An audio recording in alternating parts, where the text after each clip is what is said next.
saya nak jelaskan. Banyak orang menggunakan alasan pukau. Tuan-tuan, pukau itu wujud, tetapi bukan dalam online. Dia bersemuka.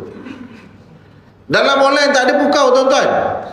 Tuan-tuan, kalau ada pukau dalam online, bomoh yang boleh buat pukau online tu dah billionaire dah. Dia tak perlu nak telefon tuan-tuan, duit bukan ada banyak pun. Tuan janji tadi ada 3,000 je, alah sikit. Baik dia telefon Tan Sri, Datuk Sri yang ada duit berjuta-juta, betul tak? Kalau dia boleh telefon tu, dia boleh pukau online, dia telefon yang berjuta je.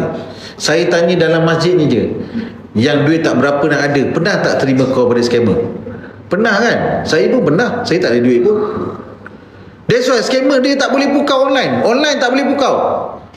Kalau boleh, tunjuk saya satu nama je. Bomoh pukau online tu yang kaya. Satu je, saya tak nak banyak, saya nak satu. Tak ada, tuan-tuan. Tuan-tuan, kalaulah saya boleh pukau online, dah lama saya telefon pukau Fazura. Jom kahwin dengan abang. Bini nombor 2. Nombor 3, Nora Danish. You jadi nombor 3 I. Kan, telefon je boleh pukau kan? Tapi benda tu tak berlaku, tuan-tuan dan perempuan. Pukau ini, saya ulang sekali lagi, dia bersemuka. Itu wujud. Tapi dalam online tak ada.